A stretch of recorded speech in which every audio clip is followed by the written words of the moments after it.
Meeting to order. First item on the agenda is approval of minutes from Tuesday, February the 16th. I move we approve the minutes.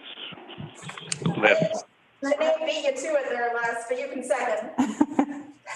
All right, the approval of minutes has been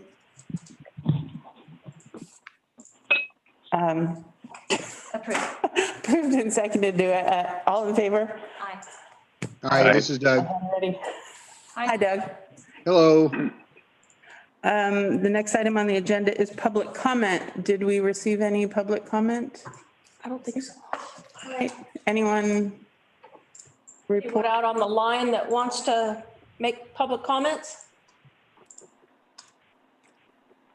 Okay, and we'll go into the action items. And the first item is determine the policy for filling an officer vacancy. As you all know, this will be my last meeting. I'm actually leaving town on Thursday. My boxes are packed and ready to go. So I've been sneezing a lot because all of the dust bunnies that have been hiding behind my furniture have been released. So I guess I'll just open this for discussion if anyone has any thoughts on this. I did ask Kelsey about if there's any precedent on this, and there is not. And they did talk to the city attorney, who recommended that we as a group discuss the options and determine a policy for filling an officer vacancy. And that's pretty much what I was gonna say, is we don't have a document that currently defines how we handle this right now for this committee. So you guys get to vote on how to handle the situation first, and then the next item on the agenda, you get to implement it. So if that's, saying that when the chair leaves, we automatically want the vice chair to take over, or if you just want to appoint the chair directly from a current committee member, up to you guys to kind of dialogue on that and figure out how you want to handle it. You got several options. Mhm. Well, I would think that it makes sense to have the vice chair to take over, because, that normally in most committees, that's what it is. Usually that's why you appoint a vice chair, but there may be a situation where the vice chair is not able to step in for whatever reason. So you And you normally have that a up to secretary, Doug you and don't have a secretary, so. So, anyone? I Go ahead, Les. agree. This Les, I agree. I think vice chairman should move up, but I think we should appoint a new vice chairman until the council takes further action. Okay. So this is Doug. I guess in obliquely, everybody's kind of talking about me in a way. So I think there's a good alternative here, or at least something that might be in line with whatever the city attorney or the council said in terms of policy.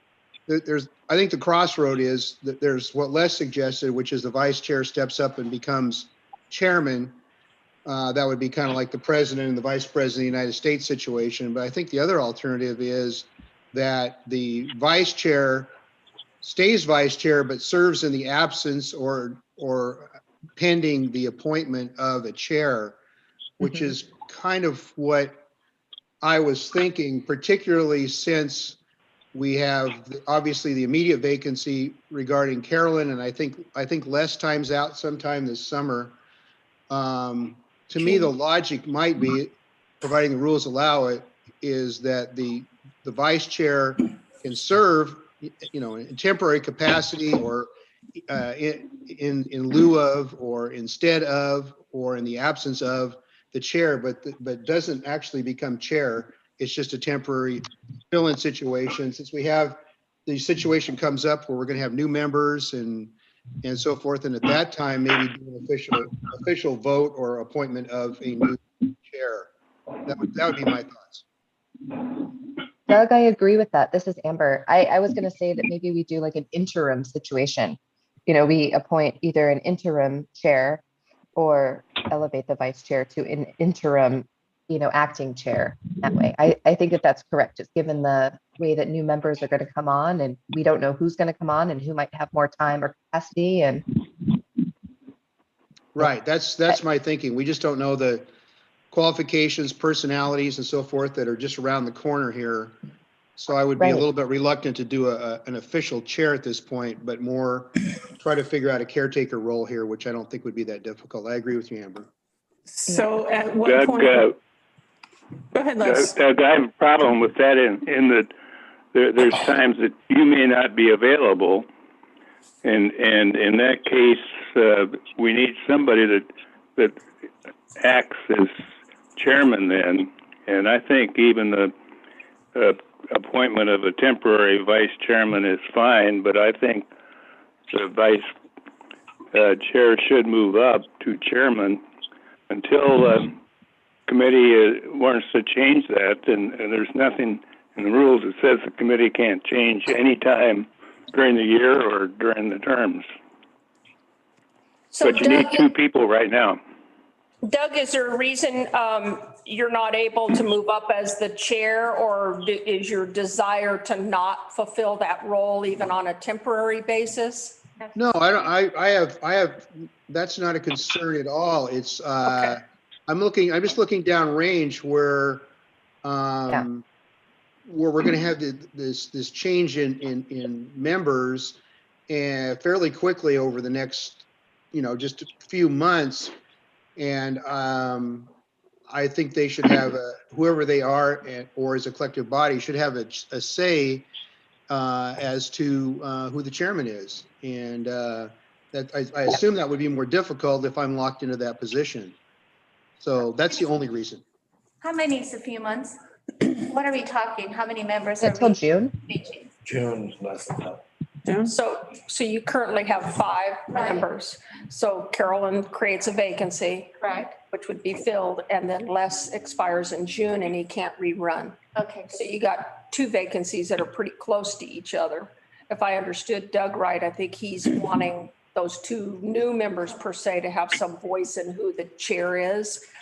Doug, if you were asked to stay on long-term as the chair, are you comfortable with that? Because knowing now that you could not fulfill that role long-term is probably important for the team to know that. Well, at this point, my intention is I think I term out in June, Kelsey could probably to July or something like that. And my intention at this point, barring any unforeseen circumstances, would be to reapply for the committee for a second term. So in the event though that we went through the process and I was appointed chair, for they're 1-year terms anyway, right? So if I was appointed for a year, I'd be willing to do that. My only reluctance is this state of flux that we have coming up right around the corner with new members. But at this point, I don't have any intention of leaving if that's the question. And I'd be willing to be chairman longer term. I just would be reluctant to have 2 new members come on when they just haven't had any say about this important position. But couldn't we just, oh, I'm sorry. I was just going to ask, couldn't we as a committee though decide that in today's meeting, we would like to elect an interim, that for the interim period, that the vice chair is in the acting position of the chair until like maybe July or August, when we have the 2 new committee members, hopefully by then. And that way we can stay in that interim position until then.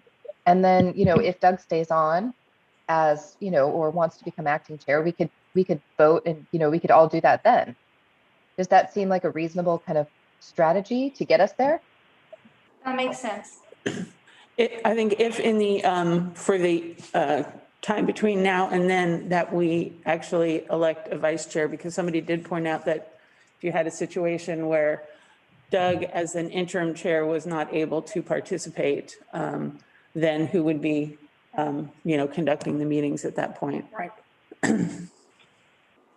So if you want to go that route, and Les, I do tend to agree with you that you need a backup, and there are no set rules from what I hear, I could be appointed interim chair until whatever date, July 1st or something like that.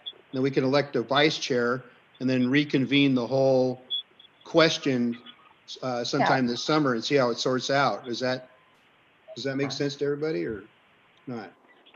Would you want to make that an actual date of July 1st, or do you really want to say until we have a full slate on the committee, we have 5 members, and then do the elections? I agree with Caroline. Yeah. I agree with Carolyn as well, that it should be until the committee is filled. Yeah, and that's really the point I was making. I was assuming that by then we would have all 5 members, but that might be optimistic. Yeah, that's the target, is have a full committee at the point that we elect a permanent chair. And then I guess my next question is this, are we comfortable with this if this is setting precedent, right? Like if this is kind of the way, like if outside of this specific circumstance with Carolyn moving and Doug being in the vice chair position, like does this hold up in the future when if this should present itself? Like, is this a good solution for any other circumstance other than like, are we just solving it for today, or is this kind of something that we can follow or other committees could follow based on the fact that there isn't an existing policy, and so we're sort of creating it right now? Well, are we recommending for our committee? I don't think we're recommending or say taking this policy for other committees, right? We're just recommending this for our committee. Right. Yeah, so I think Right. we're just thinking about our committee, not other committees. Yeah, you only have the purview of your own committee. Exactly, so that's what I Oh, just wanted to make sure. I guess I mean that future committees for the Public Works Committee. I mean, like the future, like we're setting precedent for how it's going to go in the future. Our future meetings or future happenings on our own committee, okay. Yes, yes. But just so everybody understands, Doug expires his first term July 31st of this year. And Janae, you're December. I'm December, okay. So assume, and you can both renew. Okay, so assuming you guys both renew, and hopefully we don't have vacancies, it's not hard to fill these. In the past, you guys know it's not been easy to fill a public works vacancy. But we do have one candidate that has submitted. But like I say, there'll be another vacancy right behind that. And when, I'm sorry, when is Les's? And Les is June. Okay. And he can't renew. So that's a bona fide vacancy that we'll have to fill. So I like your strategy of saying, let's get Doug in and he remains until those vacancies are filled. So we're not kind of left in the lurch there. And you guys can make, you can do votes, you can do everything you need to do. If he were to be absent and you have a backup vice chair, right? Right. You can still function, Right. especially going into the time of the year that we're going into. And we got a lot of critical things going on that I'm going to want you guys' continued feedback. I want you to be able to operate it at your full capacity, even if we weren't able to fill that other vacancy for a stretch of time. Does that make sense? Yeah. Yeah. So do we need to vote this? Tell them the language they need to use to make this an official decision and they can vote. Yeah, so basically you, as Chair Carolyn, would entertain a motion for a certain, course of action, which in this case, it sounds like you guys want to appoint Doug interim chair through, I don't know how we'd phrase that date. Just say until vacancy had been filled. Until we have a Full. 5-person board again. And then you guys need to decide also who you want as your vice chair for interim position too. So you can do that as 2 separate motions, appoint Doug chair first, and then appoint your vice chair secondly, or you can do it all as one motion, basically. Do we need to do a motion that speaks to the process that we're discussing, and then separate ones for electing the interim chair and the interim Yeah, vice? so basically it's a process vote first, and then you actually move forward with that process vote Okay. for step 2. So it's kind of a 2-part thing. Okay. If you guys are okay with it, I'd like to see you do a separate motion for each. So in our minutes, we keep all that kind of straight. Yeah. All right, so let's start. Can I get somebody to do a motion for the process that we have just discussed? Doug, do you want to try that? Okay, so I guess I move that in the absence of a chairman, in this case, Carolyn Probst is your last name, right? Mm-hmm. And that we appoint a interim chairman And at that interim chairman, we appoint an interim chairman and an interim vice chairman. I think that's all we need to say for the process. What's that? I think we're talking about having the vice chairman, current vice chairman, move up to chairman and then appoint an interim new vice chairman, aren't we? Yeah, I think you're right, Les. I'm just trying to leave names out of this at this point, but It's that just would role be, based. yeah, role based, yes. And Doug, did you want to set an end date on your motion? Pardon me, can you say that again?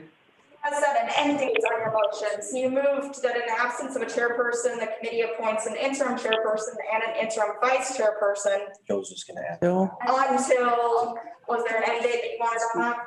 Right, there's two ways to go there, which is until the vacancies are filled, but that caused me some pause because like Just gonna you add said, that. that may take quite a while. I would kind of like to have a sunset date to revisit this. And maybe it's, I don't know, coincidental with my terming out, even though I do tend to reapply. So what would that be? The 30th of July or something? Yeah, I believe that was the end of July.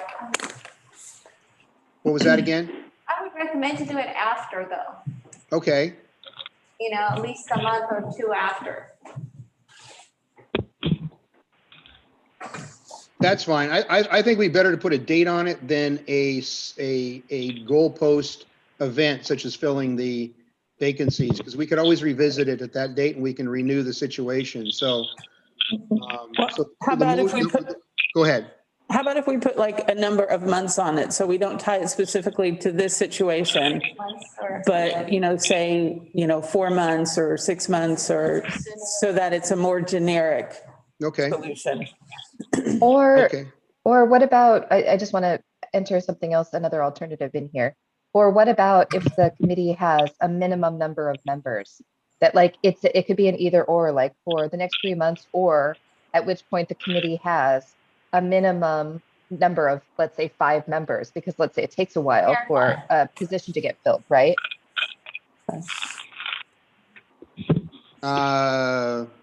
I'm not sure I'm following that one, Amber. Can you? Our committee is 5, so are you saying 4 maybe? Yeah, 4. Sorry, I was thinking, right. That was my mistake. Haven't had my full cup of coffee yet. Yes, just because if, let's say, a vacancy stays open for a while and the interim is kind of based on that vacancy filling, you know what I mean? Then you're kind of just out in a lurch, or that interim person might not want to stay as the interim person. And so, like, to force you to fill, like, to force you out of an interim situation, I guess is what I was thinking about. Well, putting a specific date accomplishes the same thing. Unless you don't have a committee filled at that point. Like if you had a committee of 3, like if you had a committee of 3 instead of 5, would you want to elect a vice chair and a chair at that point in time? Would you feel like the committee was, I mean, I guess you'd just kind of you'd have to, but it seems, I don't know, this is just how I'm thinking about it. This is just my 2 cents, if you will. Amendment, what is the amendment now? I mean, so we have an amendment or what? No. So confusing. Where the motion is. Yeah, this motion is like gone crazy. Yeah, well, yeah, the motion was to appoint an interim chair and an interim vice chair. That's as far as it got. And then we began discussing sunset dates. So, I mean, the motion's still there, but we're working on a proviso. I think we're overcomplicating it. Let's just move Okay, Doug sorry, up sorry. and then get a new vice chairman. Yes. So do we just want to leave the motion like that without a time on it? I think so. I mean. I don't see why not. Okay. Yeah, I agree. I thought your motion was that you were going to do that act, okay, the chair and the vice chair, And until all vacancies have been filled and you're a 5-member team again. that's what I heard. Well, that's what we originally heard, but then we heard a couple of different options, a specific date. We heard like, Months. months. Committee members, I mean, it's been all over the place. So I think we just need to make the motion very non-complicated. Okay, Your motion, I think your motion is good, Doug, the way it is. Okay. That date. I agree. Okay, so right Call now for the then, though, question. if we pass this motion, it'll have no sunset date. And, Correct. okay, Don't be afraid. It's okay. I'm not afraid. Well, I guess, The goal is, Doug, is to get those vacancies. Exactly. Obviously, Yeah. so. yeah. Carolyn, call for the question. Call for the question. Just a second, no, I'm not afraid, but I am concerned about getting these vacancies filled. So, yes, I think, Kelsey, I think the motion, and everybody listen up, I think the motion is to appoint a interim chair and an interim vice chair. And at this point, that will not have a specific sunset date. Everybody agree that that's the motion? Okay, that's the Yes. motion. Janae seconded. Janae second. All right. All in favor? Aye. Aye. Anyone opposed? All right, motion carries. So the next, go ahead, Les. I would like to nominate Doug as the chair and Janae as the vice chair. And I picked Janae mainly because she's had experiences on the committee for quite a few years and as chairman. And your motion would be interim on both of those, right? Right, Les? Yes. Okay, there's a motion on the floor to appoint Doug as the interim chair, Janae as the interim vice chair. Do I have a second on that motion? I'll second that. This is Amber. All in favor? Aye. Aye. Aye. Aye. Aye. Opposed? Janae kind of did aye. Hesitation in that. All right. You're like, aye? Aye. All right. So the motion carries. So Doug is now the interim chair. Take it away, Doug. Well, that's actually a good question. I guess we defer that to Kelsey. Is this effective immediately or after this meeting? After this meeting. Actually, normally it is. Let's put it this way, Carolyn thought it was, so it is. There's no burn-in period, Doug. Yeah. I Exactly. mean, no, unless it's not legal, I think it's only fair to let Carolyn finish the meeting, but. For sure. I think All that's right. true. All right. I will finish the meeting. The next. She's going to cruise the rest of the day. The next item is utility relief requests, and it looked like there was none this month. That's a first in quite some time. We had a couple Nice. submitted, but there's some additional data digging that staff needs to do before they're ready for you guys to evaluate. Some another month of data so that we can kind of see where some more reads end up. Okay, sweet. So the next item is public works status. Karen. So the great news for you is we have the second basin in motion. I'm not going to say it's completely up and running, but we're well on our way to that being the case. I just want to remind everybody that when we get this fully operational, it's never with the intent of alternating those basins for the reason that we talked about before, the disruption and the impact that that causes to our plant operation, our monthly report numbers and so on. But it will be fully functional as if the first basin goes down, that second one should be able to step in and take its place, so to speak. And did that involve replacing components or? We've had to do a lot, yes, order all the parts because we had done a rob Peter to pay Paul over the course of the years to keep the first basin running. So yes, that's cost us quite a bit of money to do that. And we've found our way through that slowly but surely. So I will keep you posted on that, but so far things are going pretty well. Good news. been a challenge for the guys, but it's been a really good learning experience for all three of them, Levi, Marty, and Mike. But Mike's led that effort and he's done a phenomenal job. So, so that's the status of that. I sent you guys the roads spreadsheet. I have since updated it to reflect what we did in this year's budget, which was West Jackson, West Monroe, and then both of the cul-de-sac streets, Silver Point and Crescent Court over by the RV park. Everything else is fairly accurate. It's probably a good time for us to just do another full town audit because it's been a couple of years since Carolyn did that for us the last time. And obviously we've had some failures in some of our streets. But I just based on that spreadsheet and you guys' input, I just kind of wanted to see where you were with your desired streets. I know the last time we talked about this, I had expressed to you guys my number one desire would be Larch Street behind Lazy Susan between First and Second. And that won't be just an overlay. That's going to be a complete rebuild of that street because it's failed so badly and we need to do some storm drain repairs in there. And sewer. And sewer. And so that's going to be a little bit more coin than what our average paving would be. And that's one of the reasons why we had kind of put that off until we had enough funds to be able to balance. You can't take the whole thing out of paving because it involves the sewer repair and storm. But I think this will be the year that we need to make that a priority because it's in such bad shape. So if you guys are in consensus with that, that would definitely be one that I would put on the list.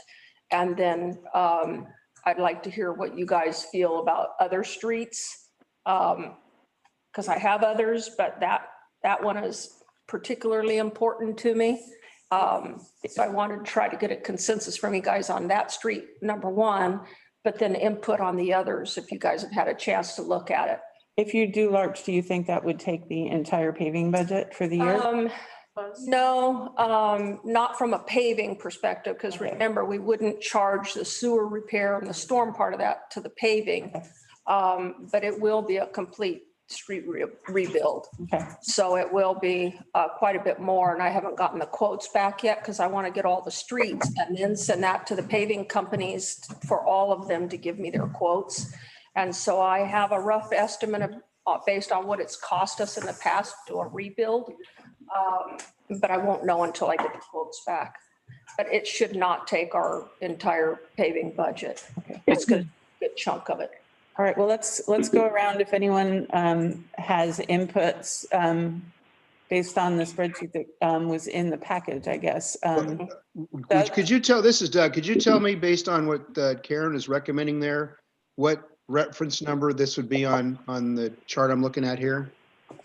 Got Tell you one, which line number that is. Hang on. yeah, So I know the chart's a little bit challenging to read, but the whole idea of this chart is a focus on the condition column because that tells you the streets that are in the worst condition versus Right. streets that we have done, something with most recently. Number 53, sorry, Karen. No, that's all right. okay, I'm gonna scroll down to that.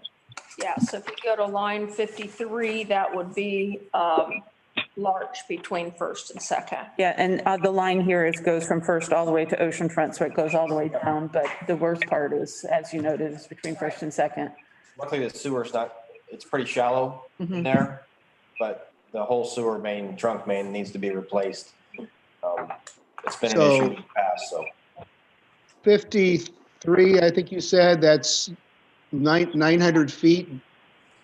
And it's, Yeah, and again, it shows First all the way to the ocean front, but we would be doing First between First and Second. okay.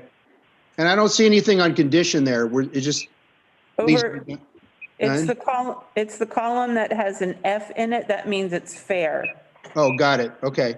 So on the first page of this, it kind of has the legend that defines those different Right. categories. I remember that. Okay. You can assume it means fair or failure. Well, on that case, yeah.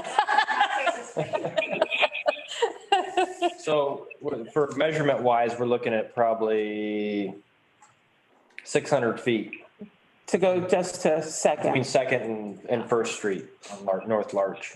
you. So Doug, did you have any other thoughts on any of the other streets? You know, by the way, who went out and did this? Was it you, Carolyn? And who went out and did this survey? The original version was done by Janae and Richard Bertolotti, who was the previous chair of this committee, and they did that probably 5-6 years ago. And then I updated it maybe 3 years ago, and I did that by walking all the streets of the community. And I have to say, it's a great way to get to be really familiar with the whole city, to go and walk the streets and to do this update. So I would definitely encourage those on the committee to take up Karen's request there to do this update on this. But like I said, it really was it was a good experience to walk the whole town. Right. And see what the situation Well, is. anyway, that's a lot of good work. That's very much appreciated. So, you know, no, my general perception is, provided this is still accurate after a couple of years, and I'm sure Public Works will confirm that, that we leave a lot of this to their discretion as to condition versus budget availability. So if number 53 is at the top of the list, I don't have any reason to second guess it.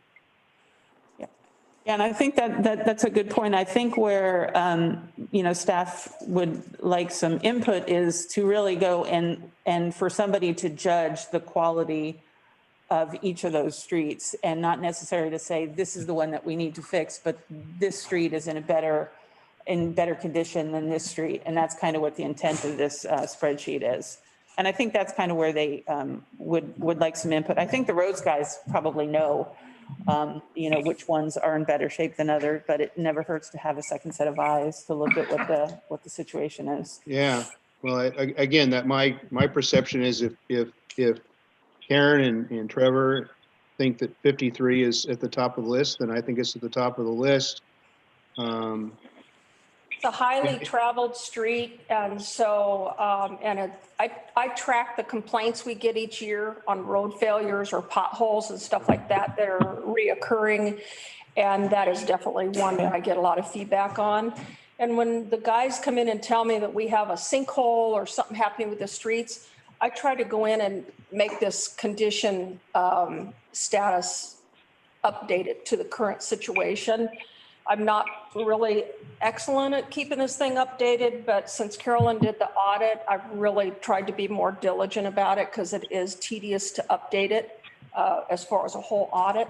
So it is current. And, you know, like I say, I was pretty passionate about Larch.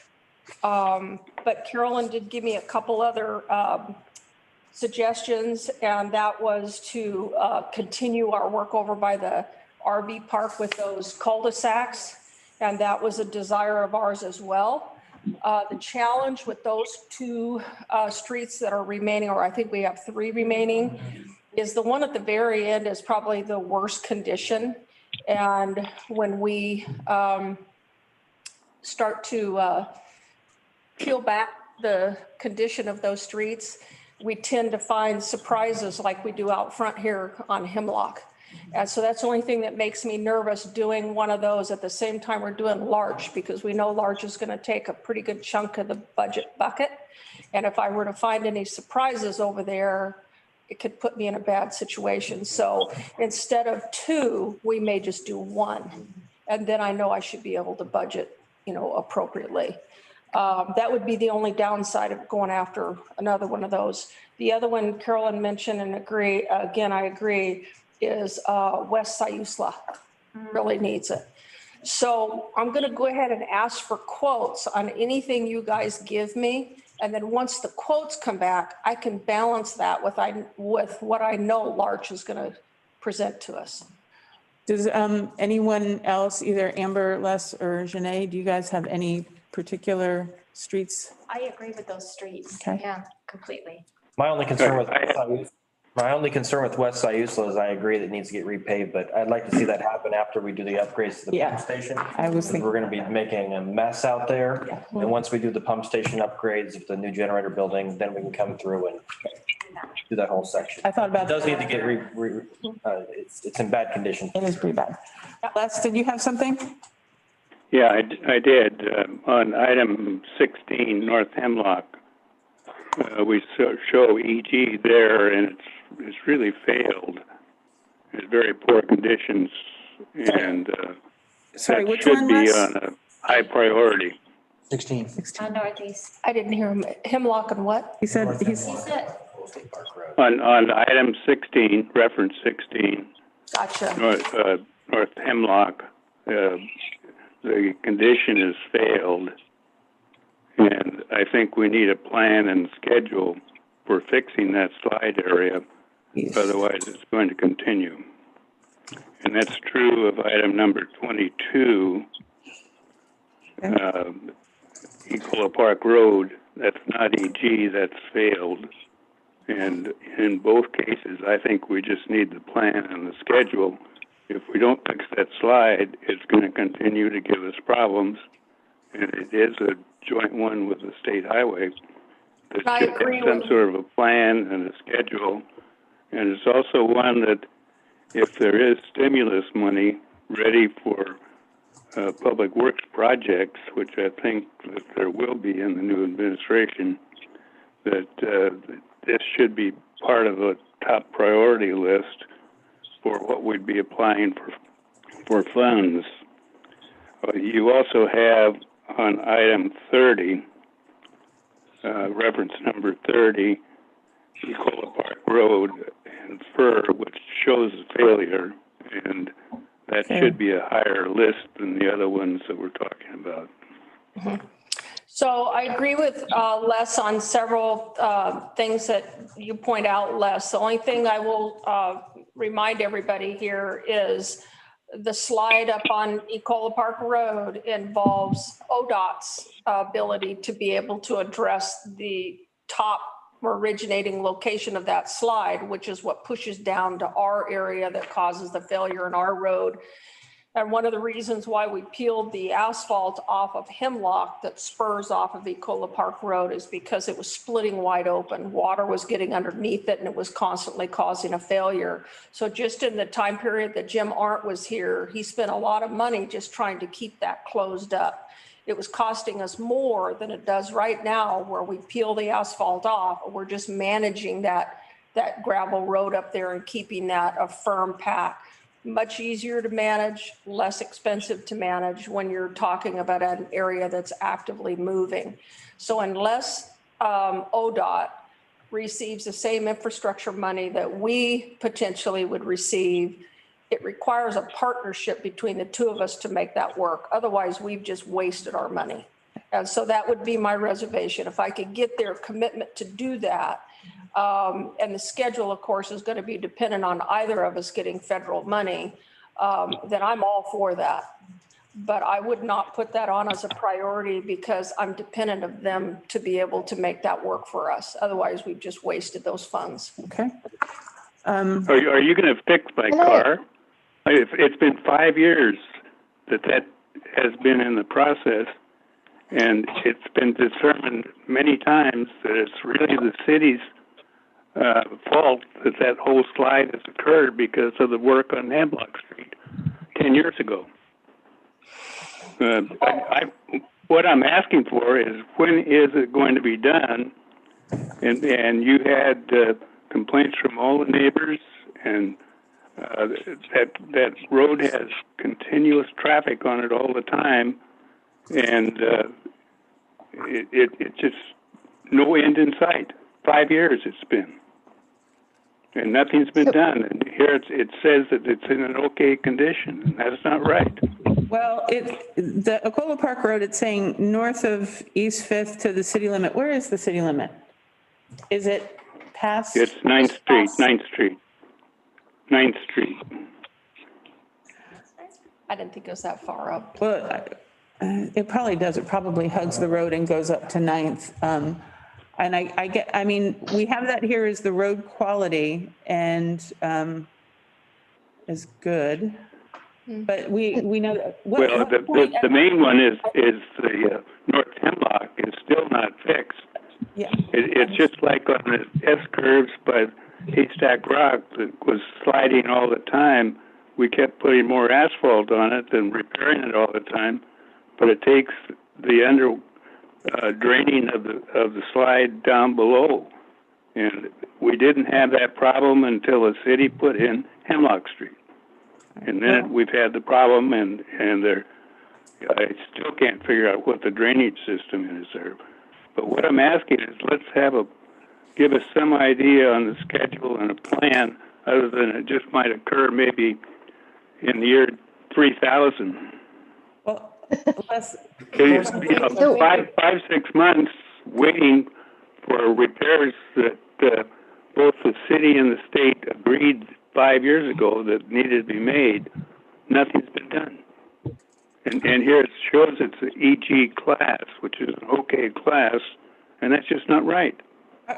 well, remember Les, and we said this, or Karen said this in this discussion, is this spreadsheet was last updated about 2 or 3 years ago, and it definitely needs another update. And you have pointed out something that clearly is a street that needs update in its status.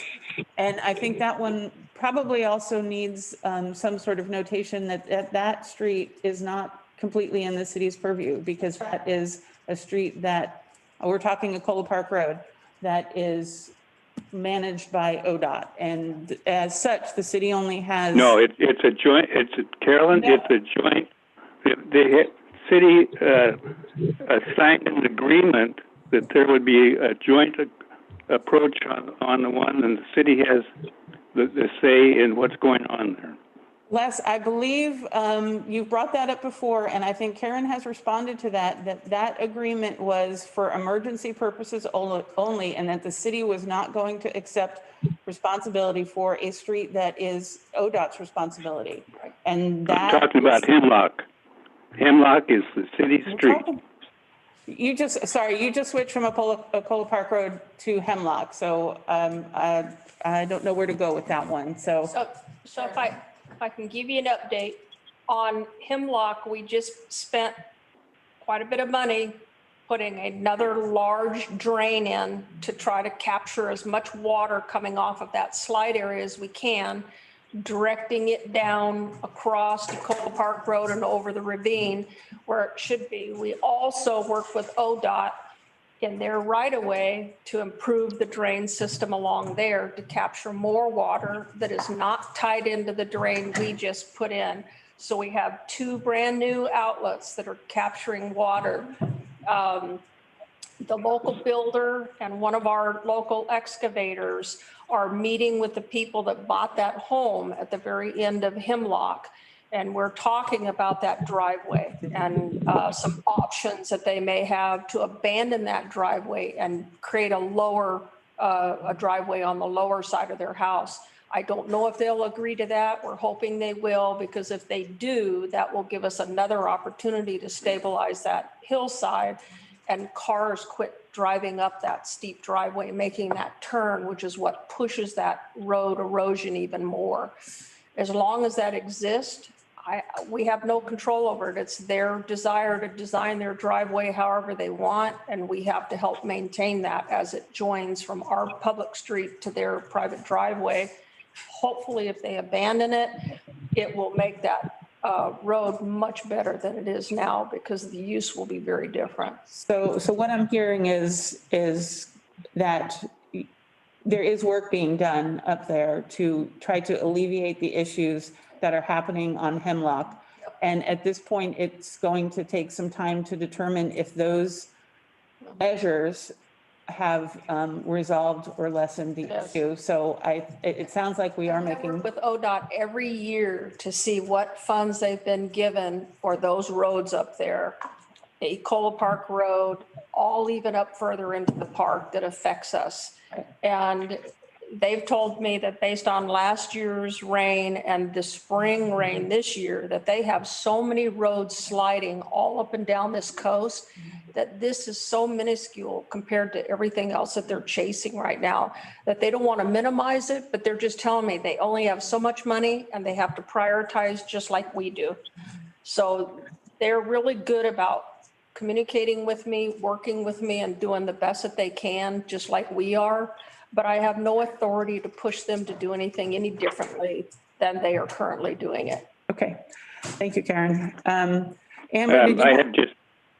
I have just, two more comments on it. That's on item 30.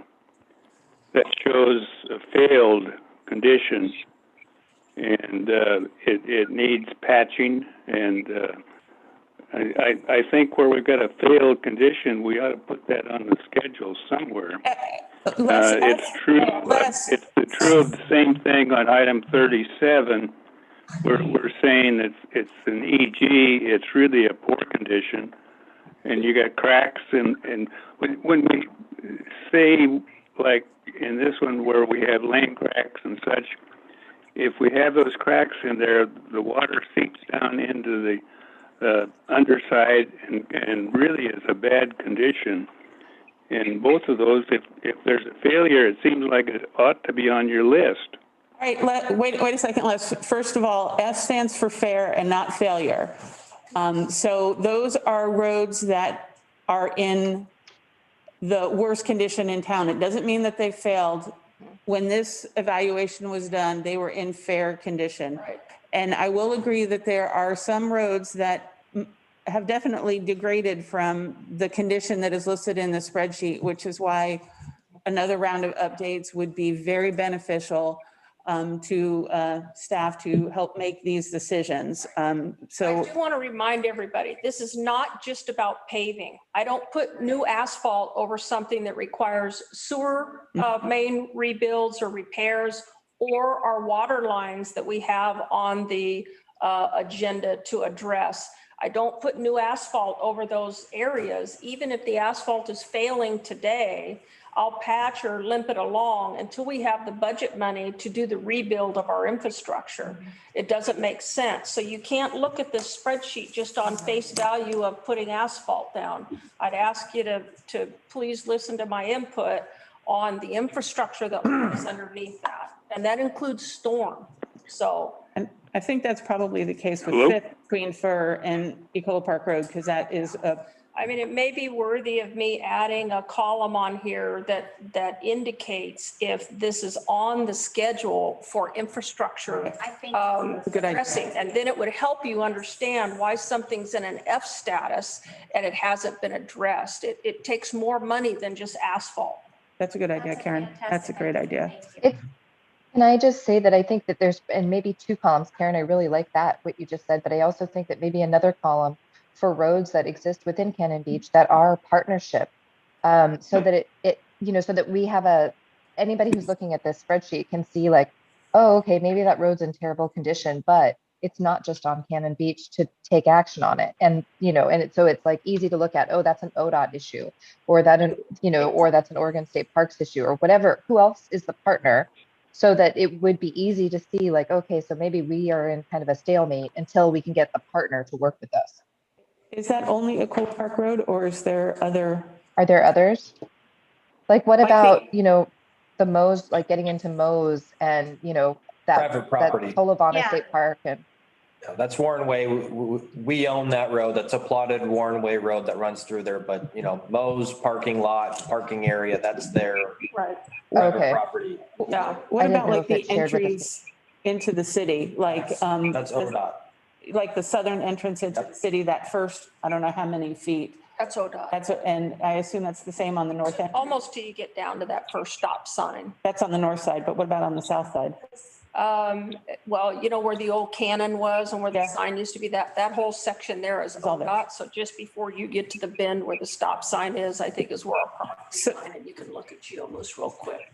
Amber, I think that's a great idea. Maybe not necessarily another column because there's not many roads, but maybe if we have a status on those roads that are owned by somebody else, that we put something in the notes section that said that this is ODOT's responsibility. Partnership with ODOT. Mhm. It's an asterisk. Yeah, We'll capture that information. It's an asterisk. yeah. The Old State Park Road's the only road that I'm aware of that is Right, that way. managed by somebody else. Yeah, Okay. unfortunately, Ecola Park Road, that is All of our quite entrances and squirrely up there. exits out of town are ODOT. I mean, That's ODOT owns right. a significant Right. section off the highway.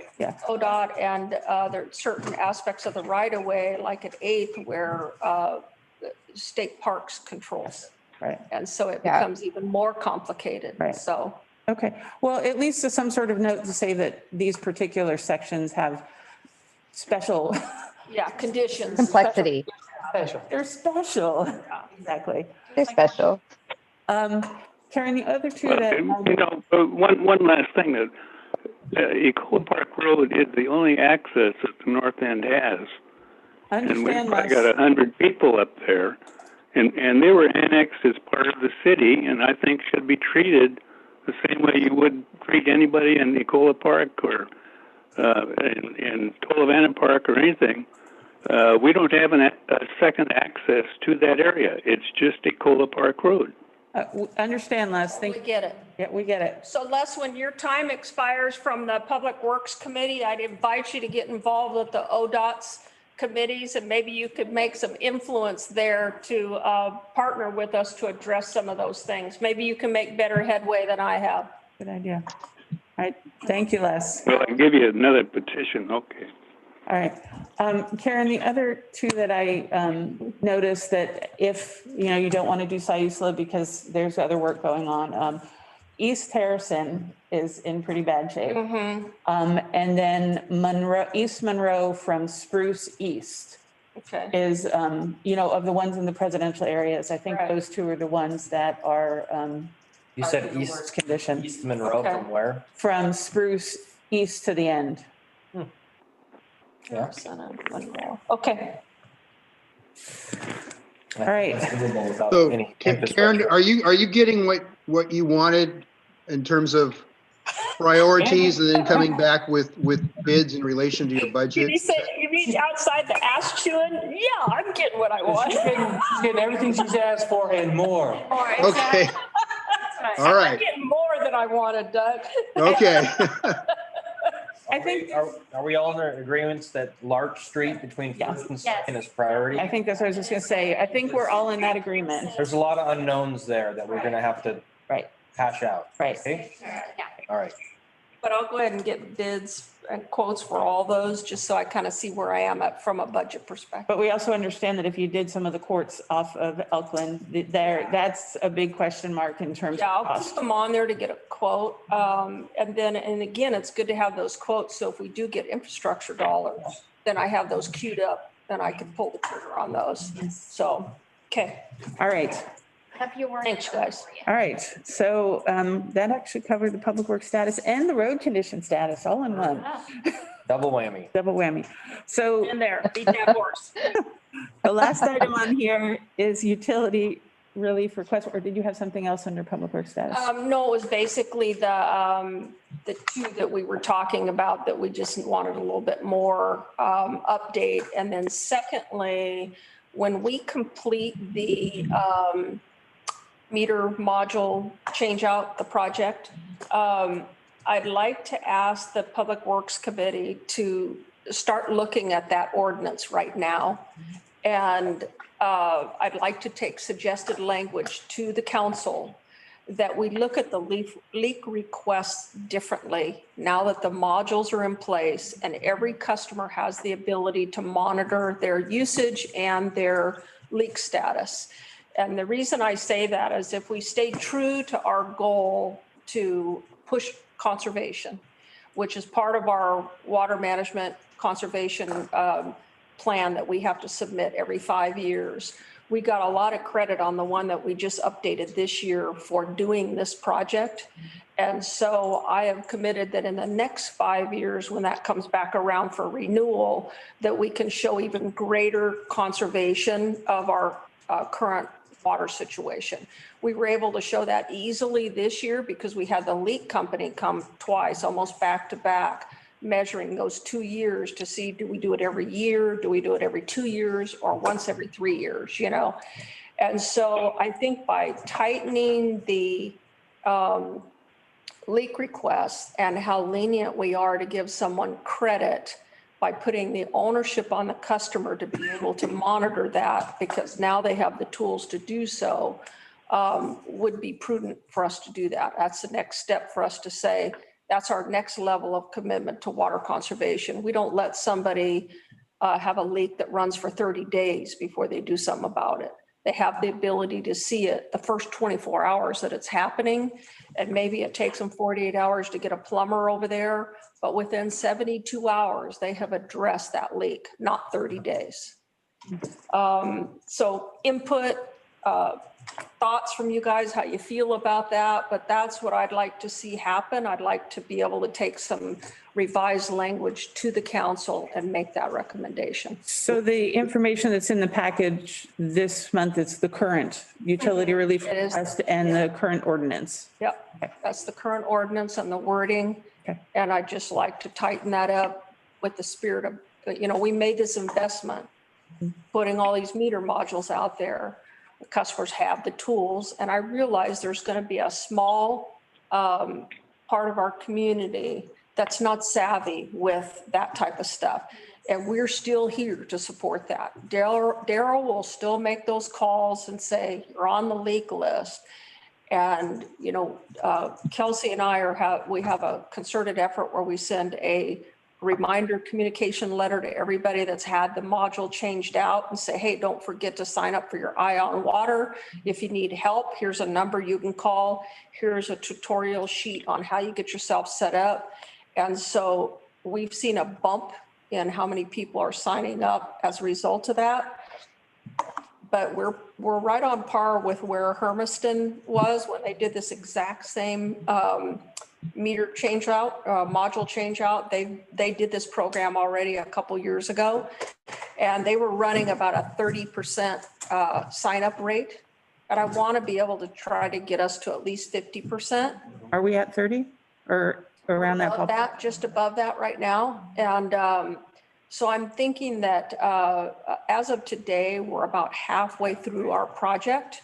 We're going to do a article in the paper and in our city bulletin, and we're going to put it on Facebook in April to remind everybody, we're just over halfway through this project. Please get your ion water account set up. This is the city's, you know, commitment towards water conservation. You can set yourself up an alert to know if your house has a leak, especially second homeowners. We're here to help you, you know. But I don't, you know, I'm not suggesting that we take a hard-handed approach that nobody gets any kind of a relief request, but we should most certainly look at it in a sense that said, okay, if somebody sends us a leak request and they're not signed up with ion water, I think our approach should be, well, we're going to look at your leak request and consider what you've asked for, but you need to get yourself signed up. And from here on out, you need to be monitoring this. Once everyone is switched over to the new meter modules, can there be a separate flyer in the water bill that goes out that month? Because I know you can put notes on it, but you know, I think a lot of people probably don't notice those.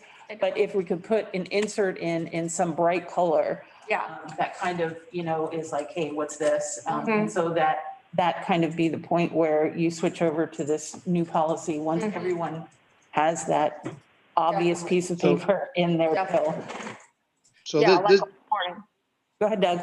this is Doug. You know, just by history, if you remember, probably a year and a half ago, maybe close to 2 years ago, I've always kind of, it's not really 180 degrees from you, Karen. It's maybe just a hybrid. Cannon Beach is an extreme outlier with their zero tolerance for any leak, anytime, any reason. And so I did the research, if you remember, of other jurisdictions and the various leak relief procedures they have. And they went all the way from you know, everyone had one, everyone allowed it that I looked at. And some were extremely liberal. You could have multiple leaks per year and unlimited amounts. And, you know, you just had to fill out the form all the way to certain limitations. And I brought that to the committee just as an example of kind of where we were in the zero tolerance realm. And I presented that, and I think we had about the same members of the committee, and the discussion only lasted a couple minutes, and they basically said, we like the way we are now. And so I kind of just took all my research and threw it away.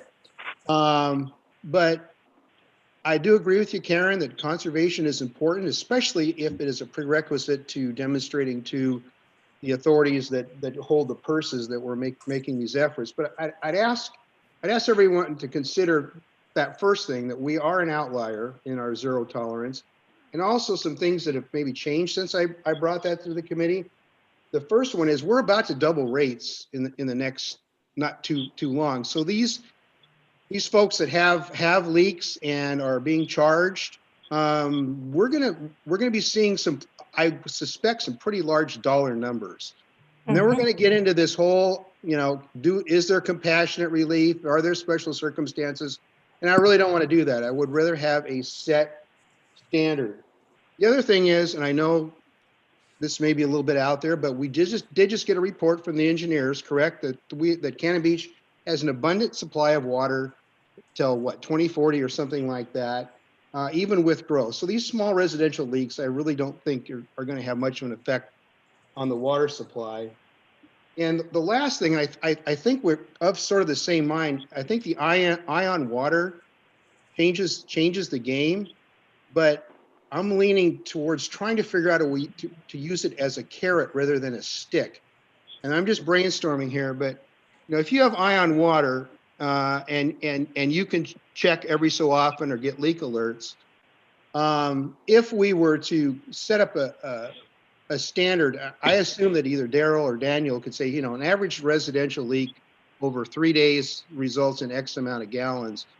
So that if you have ion water, you do get relief, but there's an expectation of you monitoring it so you can get a hold of the situation within a reasonable amount of time. And Trevor, I do get your point that when it goes into the sewer system, there is at least somewhat of a technical burden on the city in processing that. Most jurisdictions don't ignore that because they have a separate agency that handles the sewer. But I'm kind of leaning towards trying to utilize ion water as an incentive, as opposed to something to penalize people for leaks. I think we can use it as a tool to limit volumes of leak and also encourage people to sign up for it. And at the same time, I'd like to see us move away from the zero tolerance standard, especially with our increasing rates. I haven't really liked it from the beginning. I know where I live in Portland. We had a leak a year or so ago, and it just, it was unfortunate, and we got it fixed, and we got our relief. And all the other jurisdictions I looked at had procedures for relief. Cannon Beach is just very stringent in charging people from $1. And I think we need to revisit that with the rates doubling and with these other circumstances. Things, Doug, if I can, I don't look at Cannon Beach as having a zero tolerance for leaks. I mean, if we had a zero tolerance, we wouldn't have a leak relief policy. You never get relief from the water bill though, right? No, That's what I'm getting at. You never get, for every drop that is a leak, we charge. That's a true statement. True. And so that's the outlier part. Other jurisdictions don't do that. We only allow relief from the sewer if it didn't go into the sewer. We allow nothing, no tolerance at all for one drop of leaked water. Even though it's beyond the homeowner's control, it's an accident. It happens now and then. All other jurisdictions I look at do.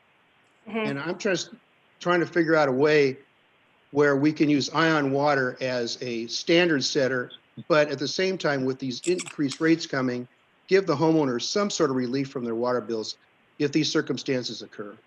I agree. And I get what you mean now when you're saying a zero tolerance from that perspective. I looked at it as we're giving people credit every month. We get these relief requests, and they have gone down significantly since we've made this much more visible to folks. And we've made a concerted effort to really talk conservation. And I don't think it's so much that we're going to run out of water, Doug. And by the way, our plan was through 2036, not Okay. 2040. Okay. But people are very cognizant about the climate change and how that could potentially impact us. So they don't ever have out of their mind that our watershed and our volume in the watershed could become threatened for any reason. Right. And I'm just so- focusing on the, these people that come in for these requests, these are accidents. These are things that happen. And to continue with, well, that's too bad. You're going to pay every cent. I've always had a trouble with that because other jurisdictions don't do that. Let me say this, this is a good time for us to look at this as a whole. And if you feel this is a time, then that should be addressed in concert with the new meter modules being in place. Right. Then let's propose it to council and maybe we modify or put some hybrid in place.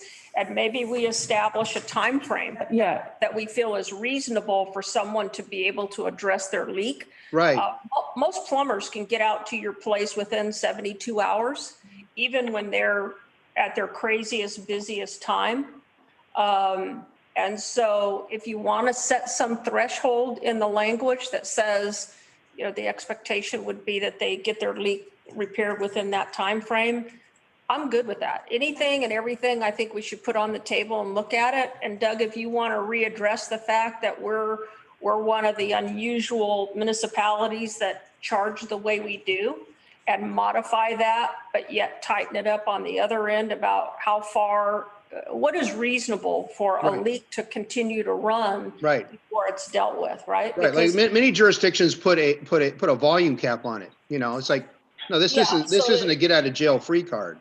Well, I think having maybe a time cap as opposed to a volume, because a leak could be a slow trickly leak or it could be a total blowout. you bet. So if A pressure is a very different thing than just a flapper, But if a person has eye on water and is monitoring it, if they could be given a certain amount of days, like, you need to fix this within 72 or 96 hours, whatever it is.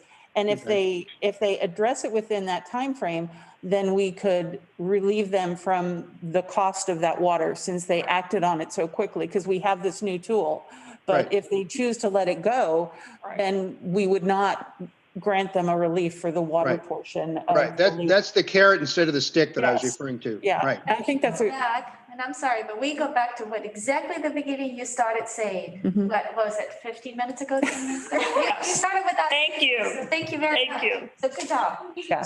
So I just say, when you guys are looking at this and start working on your proposed language, please look at residents different than business, because businesses have ice makers that if they're run continually, they'll be on the leak list and it's not really a legitimate leak. So that's where Daryl's phone call and working with them, we can kind of isolate it. Is it an ice maker? Is it something else that's causing their problem?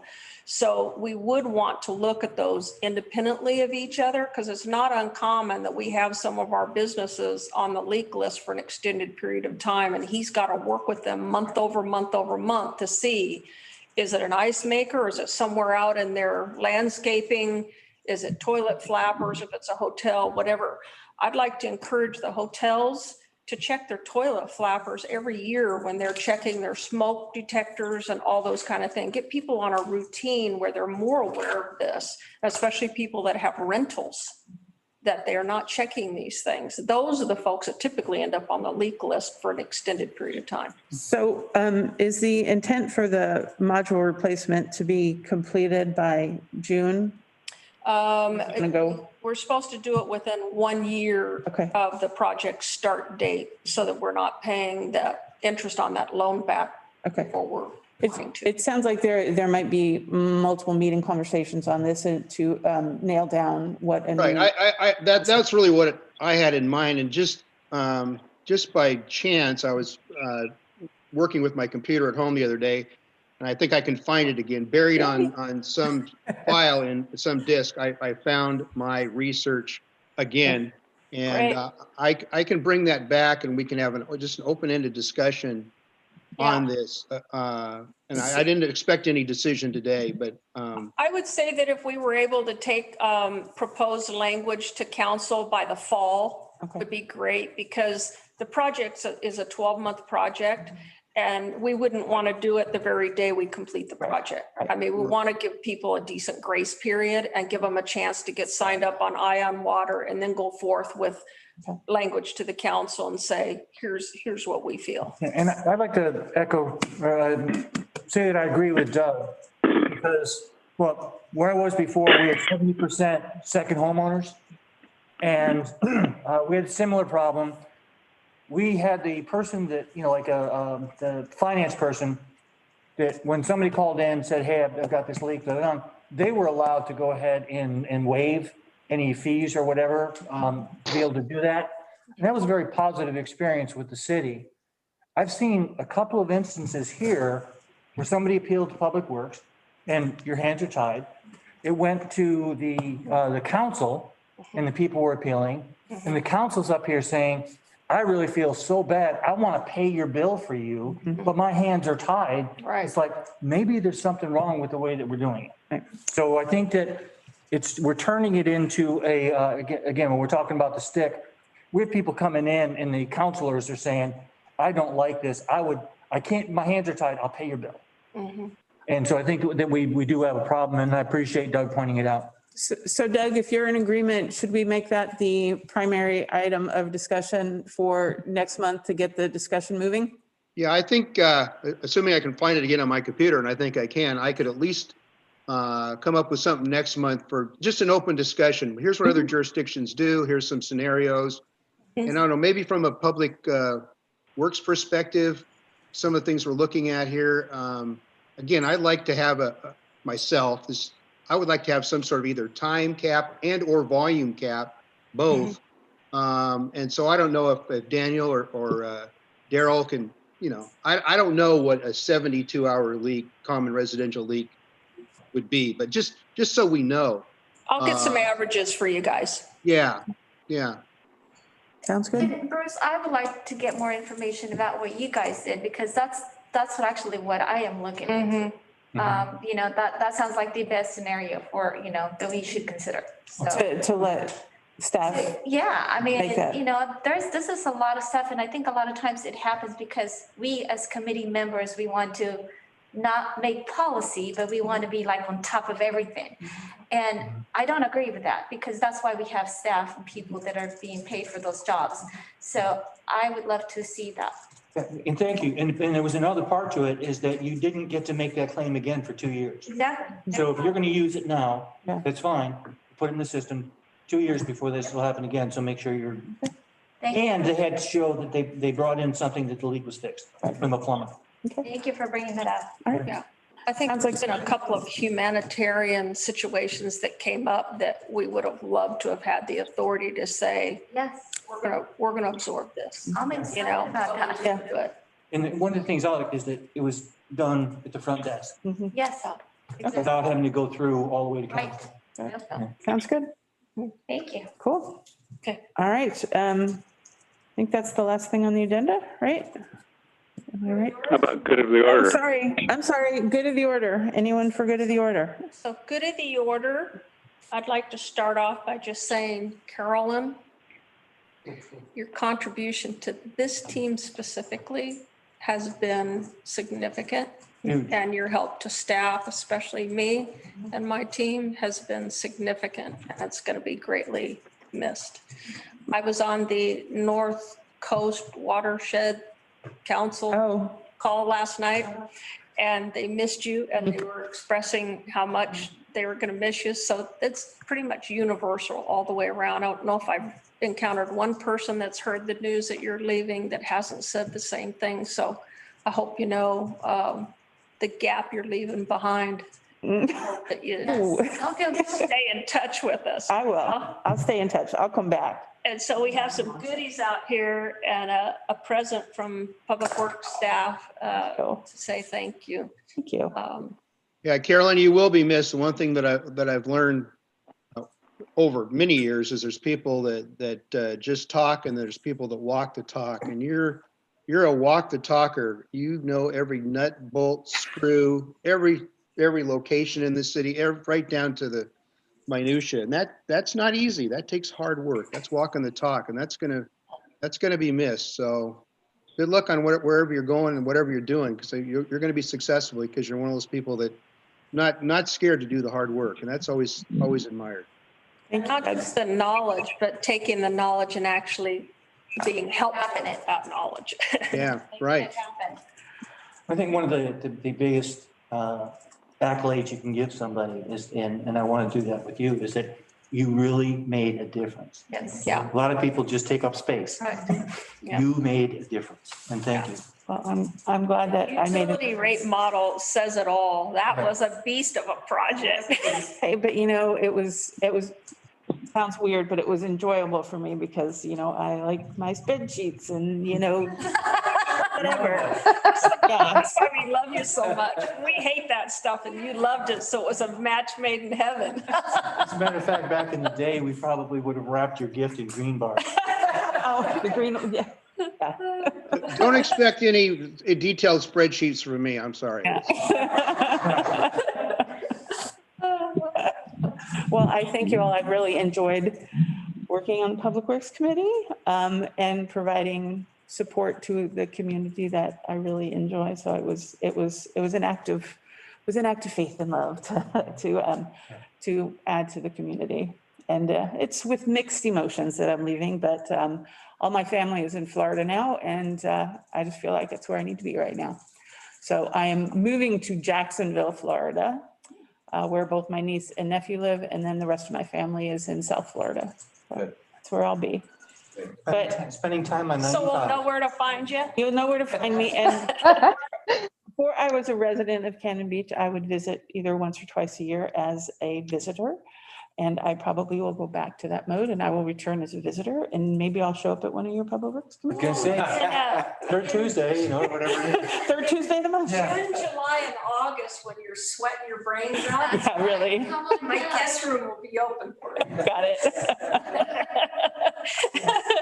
Doing that, so- And the only entrance is you gotta listen to me gripe about. That will be entertaining. I would like that. All right. Anyone else? All right. Yeah, I had two things, Carolyn. One, Bruce was going to talk to the city manager at Astoria about their virus testing program. Yes. Is he going to give us some sort of feedback on that? Yes, and I thought, I got a report back from their public works director after going through their city manager. And Carolyn, I'm in the wrong spot here. Didn't we forward that to the committee? We did, basically. We forwarded you a report, Les. Or we can resend it. What they told us is that they are participating in the testing, but there's been no definitive action that they've been given on any process changes or any action as a result of the testing as of yet. And they both said that they would give us that information when they get it. Yeah. But right now, it's still just in this testing mode, and there's been no definitive actions as a result of the data that they've collected It's so far. it's data gathering is all they're doing now, then they'll do an analysis. Did they find virus contamination? I think they said yes, right? I think that they had a positive read that they had COVID in the system, but Okay. there's been no test results that it's putting anybody in any more danger than what they're exposed to on a day-to-day basis with the raw sewage. So there's no Have we- different vaccination, there's no different action or safety gear or anything of that manner that they've asked them to modify as a result of that awareness. Okay, my second question is, have we vaccinated our sewer workers yet? Our folks are not in the category that qualifies for vaccinations at this time, but Rick is actively working on getting as many of our folks vaccinated as possible, as soon as possible. The only city folks that have been vaccinated have been the people in the police department that were interested in being vaccinated. What,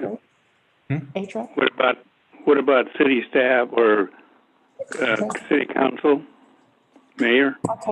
Yeah. I'm sorry, again, Les? Well, where, was the mayor and council vaccinated? If they, they don't have to report to us that they were, but if they were, it was because of their age group. And right now, I understand they're in the 65 plus range. I know from a Facebook post that at least one of them was vaccinated. Yeah. All right. Okay. Okay, I have one more. I- One more thing. Beach cleanup, semi-annual beach cleanup, April 17th. Yay, Thanks. thank you. That's a great birthday present. That's my birthday. Right. All right. Anyone else? All right. We are adjourned. Thank you all. Thank you. Thank you.